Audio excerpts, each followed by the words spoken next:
No, I'm coming up there. It took my Come on daddy up. dying for me to get a pulpit. So. Come on up, huh? That's something I've been wanting to see, is you here in the pulpit. He makes that up. He makes that up so y'all should up in the corners. Daddy was the country music nut. I hope I make it through this. And back then, if you listened to the Grand Ole Opry on Friday and Saturday nights, you did it with, we had electricity by then, but when he was growing up, it was the battery operated radios. And you used all your juice up, and you had to go out during the week and figure out a way to get a battery.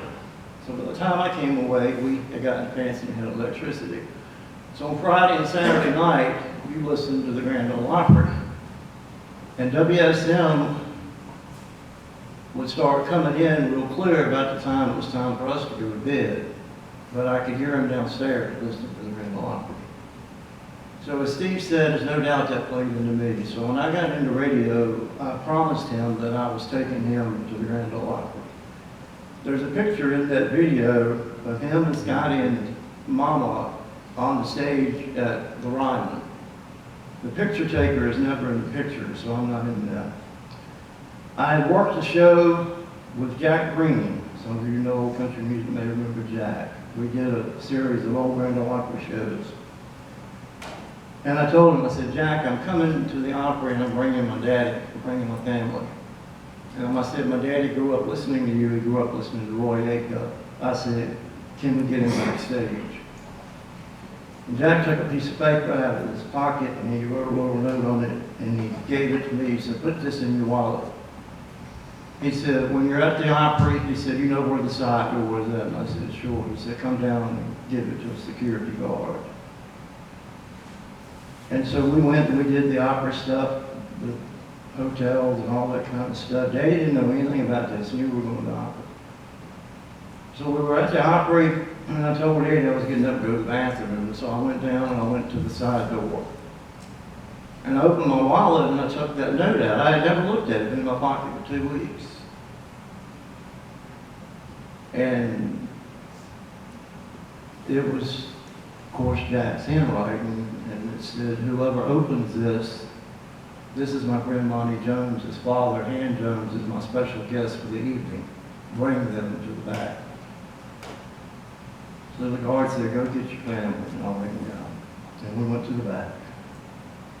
And I watched my father turn into a sniveling 3-year-old kid who couldn't talk as Jack introduced him to the greats. And I got to tell a quick story about my love that's buried down here. We were carried into the high priest of country music's dressing room, Mr. Roy Acuff. Jack said, I don't know if we can get in or not. There literally is a line down the hall. It is every Friday and Saturday night because somebody wants to meet Mr. Acuff.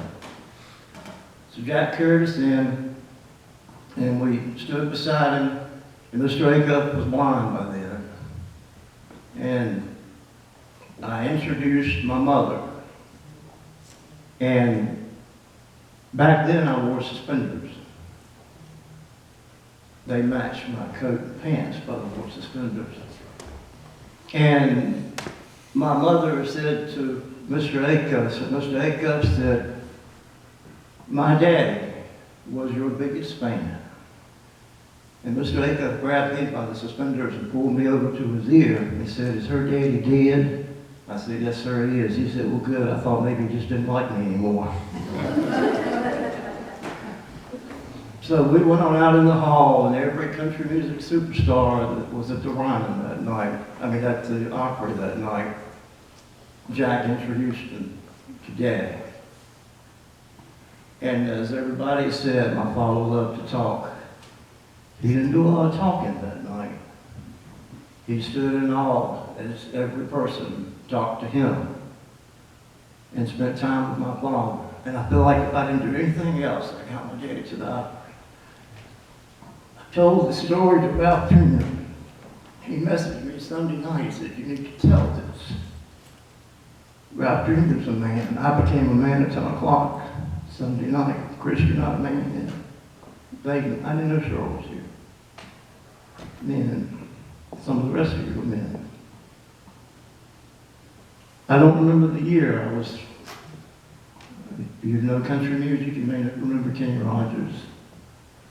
I was interviewing Kenny Rogers, and I could tell that Kenny was not all together. I thought maybe he was whatever. And Kenny said, "Will you cut the stuff off and just chat?" And Kenny Rogers asked you, "Will you cut the microphone off and just chat?" You cut the microphone off and you chat. He said, "Is your daddy alive?" I said, "He is." He said, "Can you tell him a bit off?" I said, "Yes." He said, "Thinking about my daddy died." He said, "I'm a man." He said, "You're not a man yet. You're not a man until your daddy dies." At 10 o'clock Sunday night, me and my brother, we became men. Thank you, Dad. Thank you, Steve. Thank you, Bob. God bless you. Thank you for that.